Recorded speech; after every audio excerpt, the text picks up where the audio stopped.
This is going to be about questioning evolutionists, and it's a good idea to question people so they can understand what they believe and maybe see some of the weaknesses in what they believe. And quote here, questioning science is how you do science.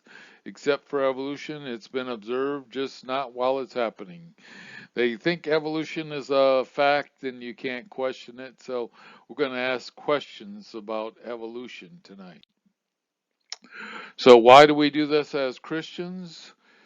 Here is one key purpose. Jesus tells us the purpose of his birth. For this purpose I was born, and for this purpose I came into the world, to bear witness to the truth. And we, as followers of Christ, have to do the same thing.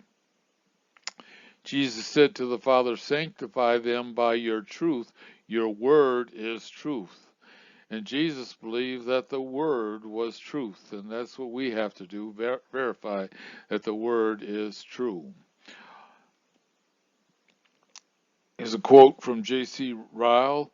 If the Bible is not the word of God and inspired, the whole of Christendom for 1800 years has been under an immense delusion.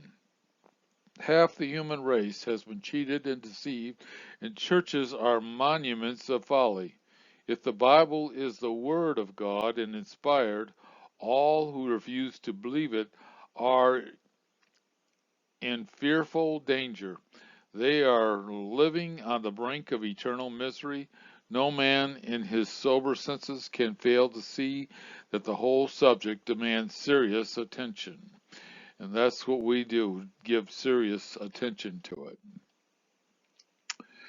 The problem is that the truth is not only suppressed by fallen man and Satan, but is exchanged for a lie. This is Romans 1:18 and 25. So another purpose is to point out the lies of Satan. And fortunately, we have the spirit of truth. And that's what we have to do. When Satan presents a lie to get us people to question the word of God, we have to examine it and show it to be a lie. Christianity is rarely understood by those outside its bounds. In fact, this is probably one of the greatest tasks confronting the apologists to rescue Christianity from misunderstandings. That's Alistair McGrath. So apologetics is defending of the faith, and that's what we have to do, is show people the truth of the scripture.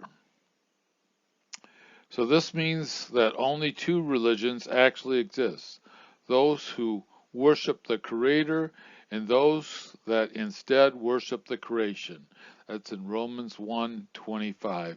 And that's basically, they talk about all these 5,000 different religions and atheism.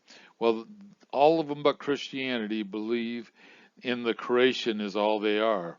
The different ones have gods that are the sun god and the water god and all these different gods, um, and it's all part of the creation. So they either worship the creation or a creator who is outside and separate from the universe like we have. So there's only two religions: Christianity and all other beliefs, including atheism and evolutionists. This leads to foolishness and evolutions. Romans 1:21. Here, this is Evolution After Darwin by Sir Julian Huxley, and this explains the worldview, basically, of the evolutionists. In the evolutionary pattern of thought, there is no longer either need or room for the supernatural. It eliminates the supernatural. The earth was not created, it evolved. So did all the animals and plants that inhabit it, including our human selves, mind and soul, as well as brain and body. And so did the religions. So they think everything evolved, and that's basically the problem with evolutionists. They can't acknowledge that there's anything supernatural. Here's a quote: "We teach you how to think critically and examine evidence." This is a teacher in school. "Accept evolution. We tell you what to think and don't ask embarrassing questions." Well, we're going to ask a few embarrassing questions tonight. 15 questions for evolutionists.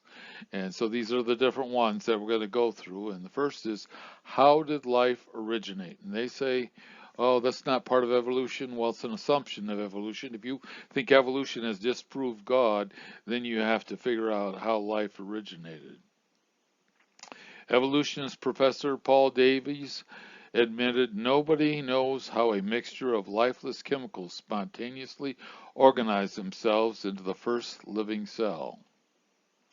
Andrew Knoll, professor of biology, Harvard, said, "We don't really know how life originated on this planet. A minimum cell needs several hundred proteins. Even if every atom in the universe were an experiment with all the correct amino acids present for every possible molecular variation in the supposed evolutionary age of the universe, not even one would turn into a living thing. So how did life with hundreds of proteins originate? Just by chemistry without intelligent design. That's the big problem." Here's a quote from Dr. George Waldy, professor of biology at Harvard University. "There are only two possibilities as how life arose. One is spontaneous generation arising to evolution. The other is supernatural creative act of God. There is no third possibility. Spontaneous generation, that life arose from non-living matter, was scientifically disproved 120 years ago by Louis Pasteur and others. That leaves us with the only possible conclusion, that life arose as a supernatural creative act of God. I will not accept that philosophically because I do not want to believe in God. Therefore, I choose to believe in that which I know is scientifically impossible, spontaneous generation arising to evolution." They don't want there to be a God they're going to have to answer to one day. That's the big problem. They don't want God to be part of the picture. But the obvious answer is that supernatural creation. Alexander Open, "It has now become quite clear that the origin of life was not the result of some happy chance, as was thought until quite recently. Darwin thought it, but a necessary stage in the evolution of matter. The origin of life is an inalienable part of the general process of the development of the universe, and in particular the development of the earth." So this is all part of your worldview. How you look at this will change everything you look at in the whole universe, how life came together. Paul Davies, "The origin of life is one of the great outstanding mysteries of science." Franklin Harold, "The origin of life is also a stubborn problem with no solution in sight." Second question for evolution is, how did the DNA code originate? DNA code is amazing.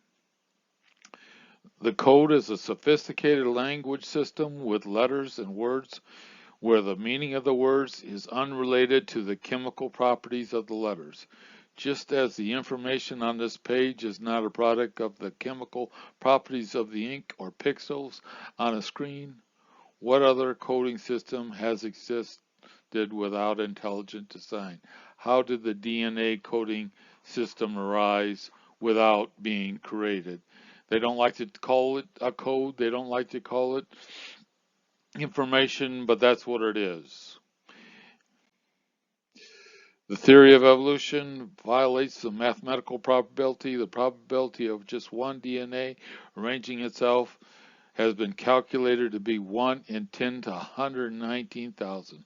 The entire visible universe is 10 to the 28 inches in diameter. There's 10 to the 80th power atoms in the universe. Anything beyond 10 to the 50th, mathematicians say, is impossible. 1 in 10 to the 119,000s means it couldn't have come together by itself. Human DNA contains more information than the Encyclopedia Britannica. If the full text of the encyclopedia were to arrive in a computer code from outer space, most people would regard this as proof of the existence of extraterrestrial intelligence. But when seen in nature, it is explained as the workings of random forces. This is George Sam Johnson, quoted in The Case for Creator. DNA is like a computer code program, but far, far more advanced than any software we've ever created. And that's Bill Gates, founder of Microsoft. And no human could ever come up with this code without there already being a code to copy already. John Lennox, we have only to see a few letters of the alphabet spelling our name in the sand to recognize at once the work of an intelligent agent. How much more likely then is the existence of an intelligent creator behind human DNA, the colossal biological database which contains no fewer than 3.5 billion letters, the longest word yet discovered. And that's a big problem. Letters in the sand points to somebody with intelligence putting it there. 3 billion letters is definitely a sign of intelligence. Third question, how could mutations create the huge volumes of information in the DNA of living things? Mutations are accidental copying mistakes, DNA letters exchanged, deleted, or added, genes duplicated, chromosome inversion, etc. How could such errors create 3 billion letters of DNA information to change a microbe into a microbiologist? There is information for how to make proteins, but also for controlling their use. This is all in the DNA, much like a cookbook containing the ingredients as well as the instructions for how and when to use them. One without the other is useless. Mutations are known for their destructive effects, including over 1,000 human diseases such as hemophilia. Rarely are they even helpful, but even then, they are going in the wrong direction. They're not making things better overall. Lee Spetner, all point mutations have been studied on the molecular level, turn out to reduce the genetic information, not increase it. Stephen Gould, a mutation doesn't produce major new raw material. You don't make a new species by mutating the species. That's a common idea people have, that evolution is due to random mutation. A mutation is not the cause of evolutionary change. Theodos Dobinsky, one can say that mutations are owing to incorrect copying, to occasional mistakes in the generality, so remarkably accurate process of replication. You may, if you wish, compare mutation to accidental misspellings or misprints, which even the most experienced copyists may from time to time, and harmfulness of most mutations is just what could be reasonably expected. An accident, a random change in any delicate mechanism can hardly be expected to improve it. Poking a stick into a machinery of one's watch or into one's radio set can hardly be expected to make it work better. Here's Sir Fred Hoyle. Let's be scientifically honest with ourselves. The probability of having life arise to greater and greater complexity and organization by chance is the same probability of having a tornado tear through a junkyard and form out the other sides of Boeing 747. People think, oh, that's ridiculous to think that. Why would he think that? Well, it's ridiculous to think that mutations could do anything better in evolution either.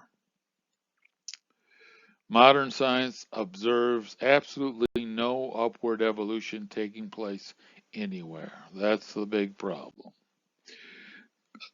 Question 4, why is natural selection taught as if it explains the origin and the diversity of life? And this is especially puzzling since creationist biologists also accept natural selection and did so before Darwin. That was Edwin Blythe. He's the one who actually came up with the name.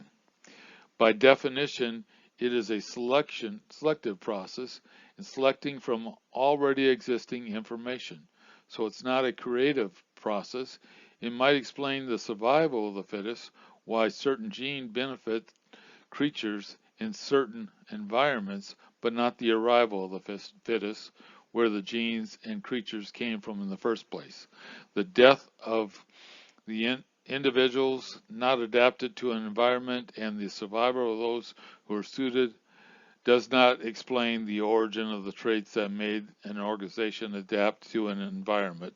Example, how do minor back and forth variation in finches' beaks explain the origin of finches' beaks? And that's a problem. Finches' beaks are not evidence of evolution, like Darwin said, and they change back and forth in generations.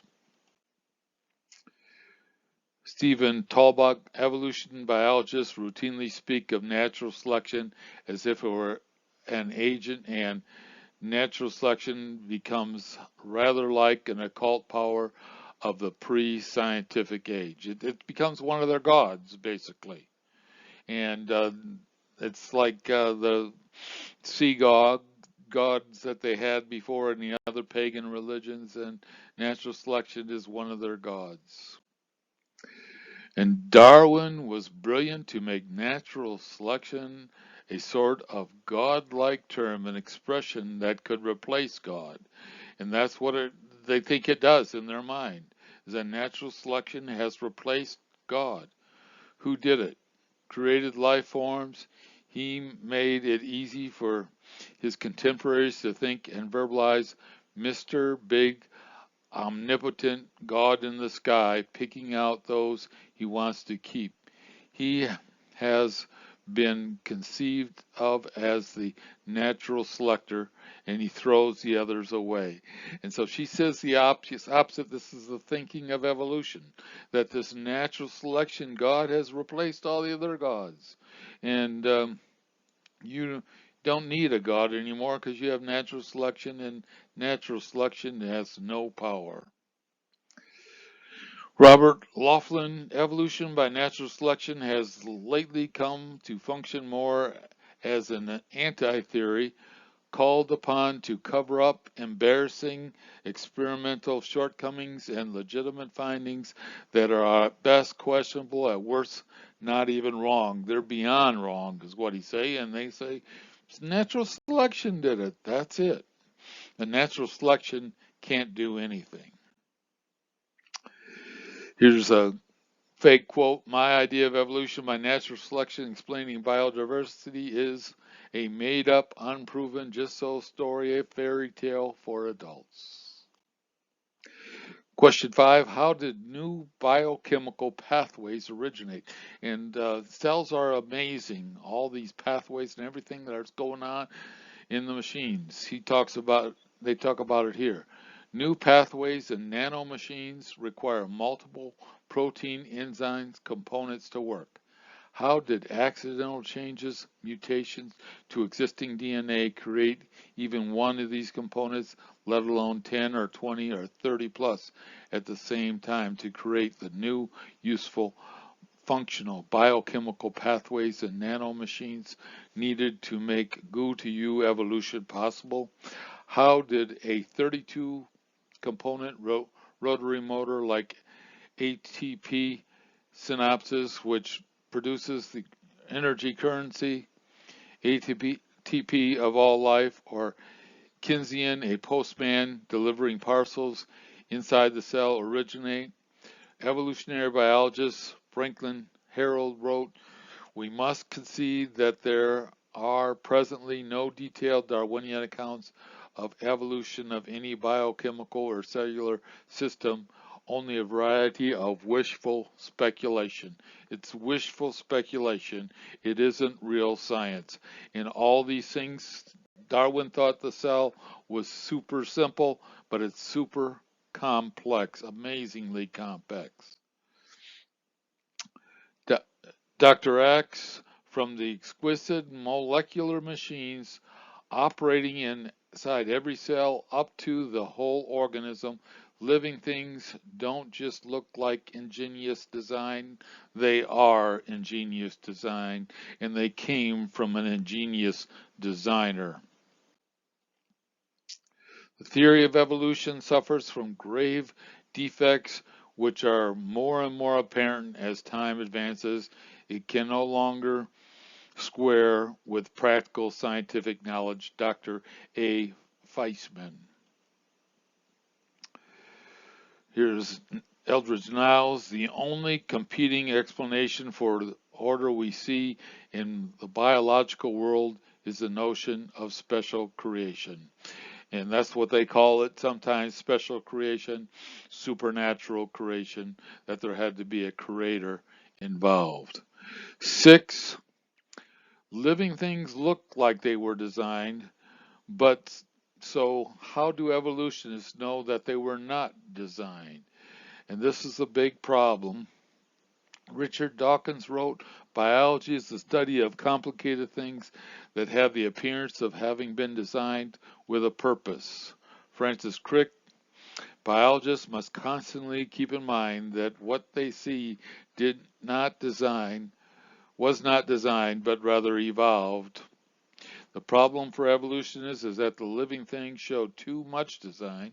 Who objects when an archaeologist says that pottery points to a human design? Yet if someone attributed the design in living things to a designer, that is not acceptable. Why should science be restricted to naturalistic causes rather than logical causes?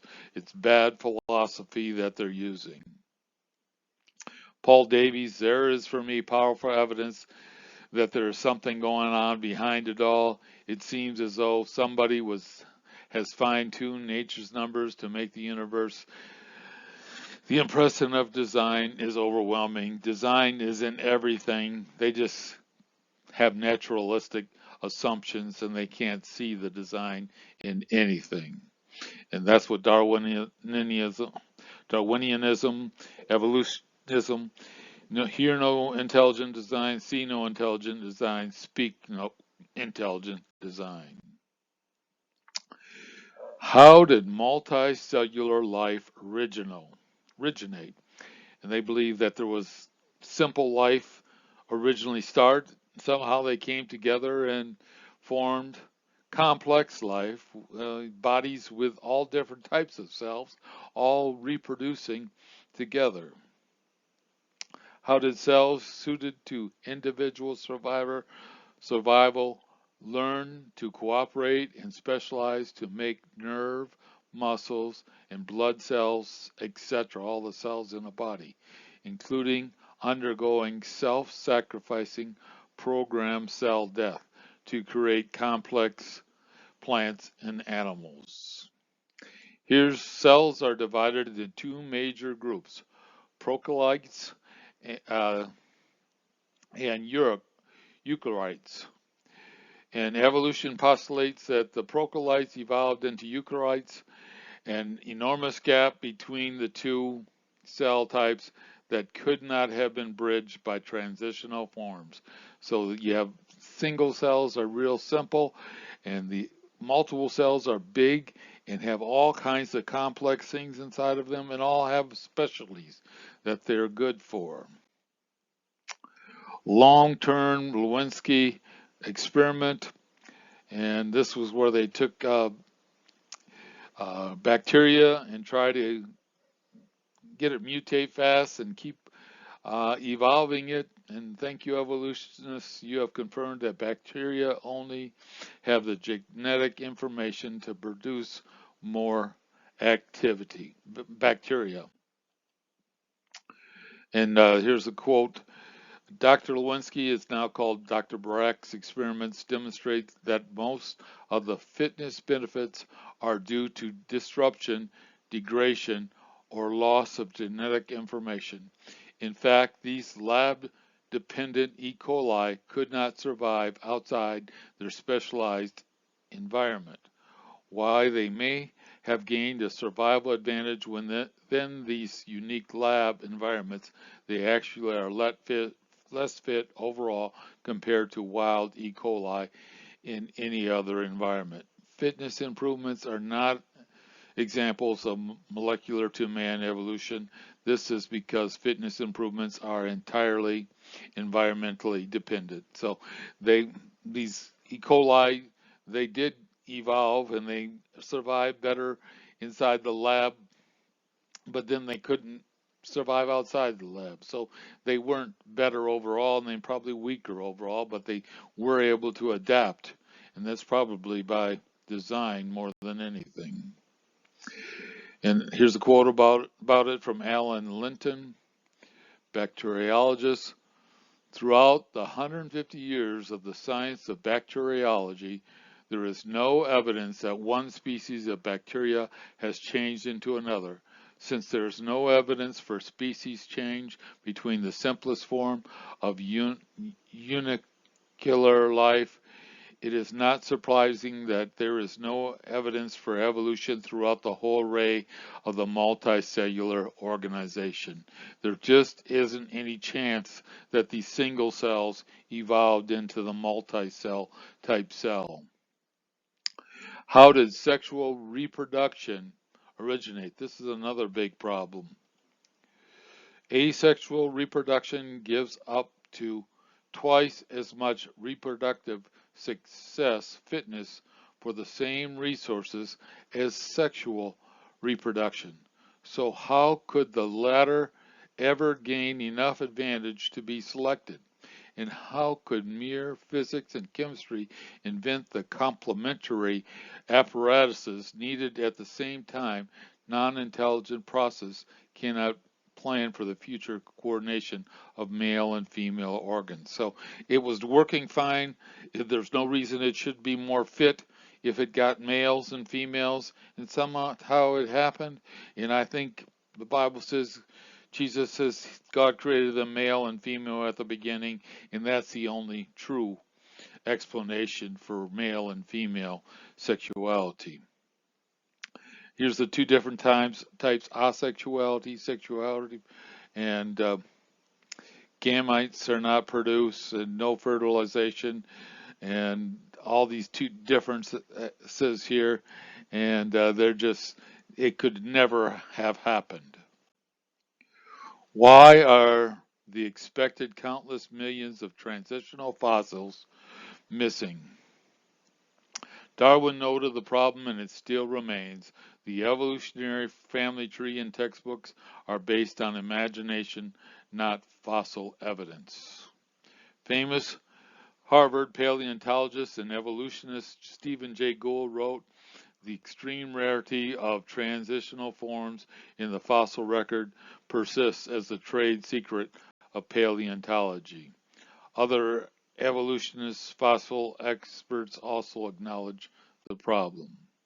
Stephen Jay Gould, "The extreme rarity of transitional forms in the fossil record persists as a trade secret of paleontology. Evolutionary trees that adorn our textbooks have data only at the tips and nodes of the branches. The rest is inference, however reasonable, not the evidence of fossils." So paleontology has this little secret that they don't give to the other areas of science. I'll tell you, every areas of science have problems with evolutionary, and they all got to think they got to keep it a secret because all the other areas have absolute proof. Well, none of them have absolute proof. They all have huge problems. Niles Eldridge, "It has been the paleontologists, my own breed, who have been most responsible for letting ideas dominate reality.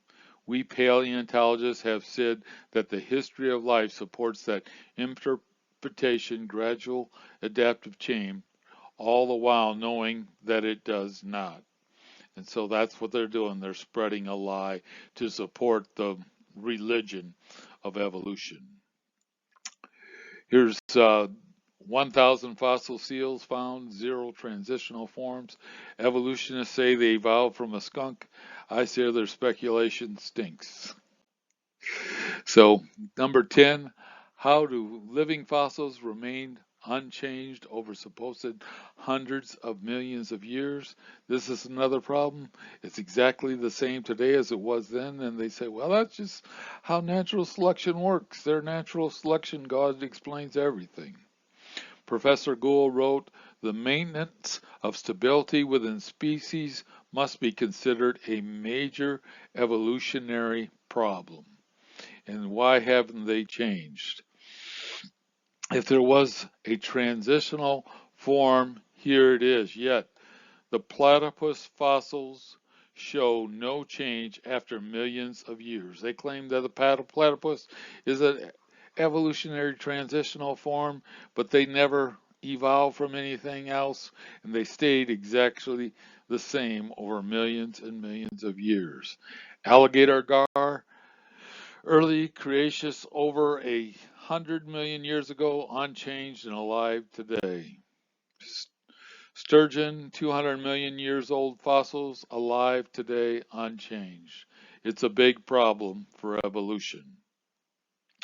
Lewis Moore, the more one studies paleontology, the more certain one becomes that evolution is based upon faith alone. Exact the same sort of faith which is necessary to have when one encounters the great mysteries of religion. The only alternative is the doctrine of special creation, which may be true but irrational. Well, the evidence points to special creation, even if they think it's irrational. For humans to imagine a infinite God is irrational, but the evidence points to an infinite God, creator God. 11. How did blind chemistry create mind, intelligence, meaning, altruism, and morality? How did all these things come without from matter, basically? If everything evolved and we invented God as per evolutionary thinking, what purpose or meaning is there for human life? Should students be learning nihilism, life is meaningless, in science class? And so there can't be any of these things.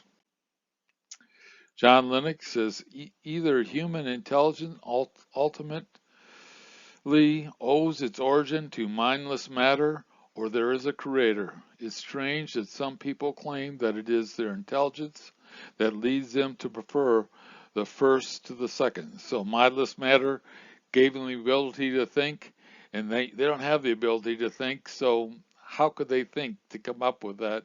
He says if you can think, there's got to be a creator. Max Planck, all matter originates and exists only by virtue of a force. We must assume behind this force the existence of a conscious and intelligent mind. This mind is a matrix of all matter. He's a brilliant guy. He's an older quote, but this is brilliant and explains things so well. Number 12, why is evolutionary storytelling tolerated? Evolutionists also often use flexible storytelling to explain observations contrary to evolutionary theory. NAS member Dr. Philip School wrote, Darwinian explanation for such things are often too supple. Natural selection makes human self-centered and aggressiveness except when it makes them altruistic and peaceable. So it would make sense, evolution, but if that was true, how do you have this other? Or natural selection produce virile man who eagerly spread their seeds, except when it prefers men who are faithful protectors and providers. It just doesn't add up. The two wouldn't both be here. When an explanation is so supple that it can explain any behavior, it is difficult to test it experimentally, much less to use it as a catalyst for scientific discovery. And so that's a big problem. Dr. Tansian, evolutionists who go about teaching that evolution is a fact of life are great con men. The story they are telling may be the greatest hoax ever. In explaining evolution, we do not have one iota of fact. So Richard Dawkins, in a materialistic universe, there is at bottom no design, no purpose, no evil, no good, nothing but pointless indifference. All these other things couldn't have um, evolved from a materialistic evolutionist worldview. 13. Where are the scientific breakthroughs due to evolution? This is something they don't talk about. You don't hear about it very often. Dr. Mark Kirschner, chair of the Department of Systems Biology, Harvard Medical School, stated, in fact, over the last 100 years, almost all of biology has proceeded independent of evolution, except evolutionary biology itself. Molecular biology, biochemistry, physiology have not taken evolution into account at all. So evolutionary thinking just worries about how it got there. True science worries about how it works, and evolutionary thinking hasn't helped any new scientific breakthrough. Dr. Philip Skell, the father of the Carbian chemistry, wrote, "It is our knowledge of how these organisms actually operate, not speculations about how they may have arisen millions of years ago. That is essential to doctors, veterinarians, and farmers, etc." Just it doesn't make sense to worry about how it got there in the past, just how they actually operate. Evolution actually hinders medical discoveries. Then why do schools and universities teach evolution so dogmatically, stealing time from experimental biology that so benefits humankind and medicine in other areas? The face you make when you realize there's no observable evidence of evolution. Craig Stanford, professor of biological science, USC. The compiled list of actual science confirming evolution. There's no evidence for evolution. 14. Why is evolution a theory about history taught as if it is the same as operational science? And they do. They say they're both the same, and they don't understand the difference. You cannot do experiments or even observe what happened in the past. Asked if evolution has been observed, Richard Dawkins said, evolution has been observed, it's just that it hasn't been observed while it's happening. Scientific method, here are the facts, what conclusions can we draw from them? Evolutionary method, here's the conclusion, what facts can we find to support it? And so that's the big difference. Here's a joke from After Eden. I have a PhD in astrophysics. I am published in multiple peer-reviewed journals. My research in sunspot activity has. Question, do you believe in evolution? No. So you don't believe in science. And since when did the idea of evolution evolve into science? This is a big problem. They think it's a fact. They think it's a scientific fact, and it's just not even science. The last question for evolutionists is, why is a fundamentally religious idea taught in science classes? And this is a big question. Dr. Michael Roos, the evolutionist science philosopher, admitted evolution is a religion. This is true of evolution in the beginning, and it's true of evolution still today. So it shouldn't be taught in science room. It should be taught in history or in secular schools.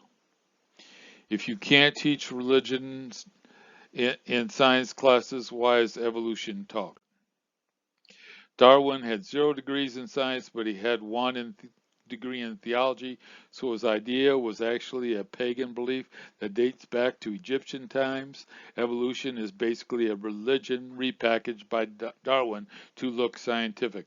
And Darwin was a good storyteller, and that's his big claim to fame. That's all he was. He was no kind of a scientist. He knew the old story. He got it from his grandfather, and it was a time when science was discovering a bunch of new things. And he went and said, "I'm going to claim that I've discovered this idea from science." He tried to make it look like he came up with a new idea. It's a very old idea. Goes all the way back. And a lot of people today still, if you ask him, did Darwin come up with a new idea?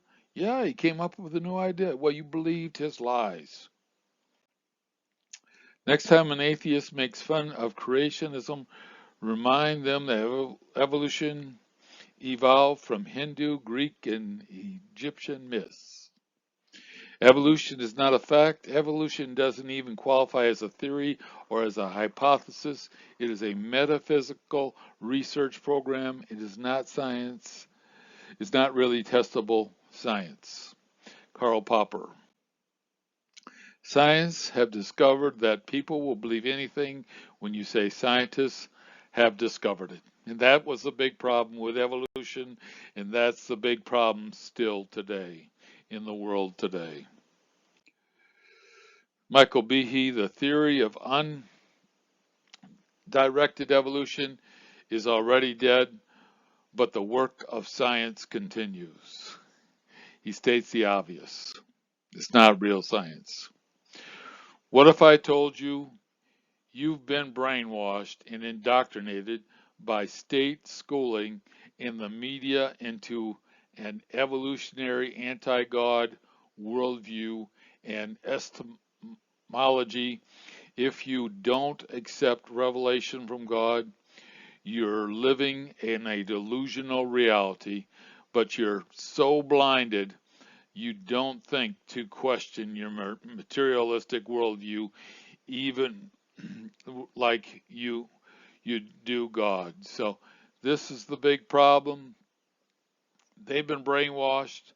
They have this idea. They have their own gods, and they can't answer any of these 15 questions. They can't answer even more than these 15 questions.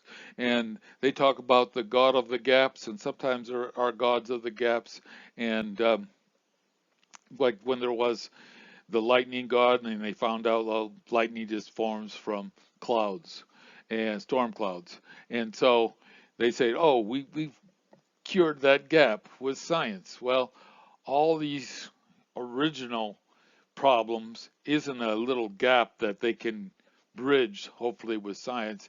It's a vacuum that doesn't make sense, that they never can figure out. And special creation is the obvious conclusion for anyone who's going at it with an open mind.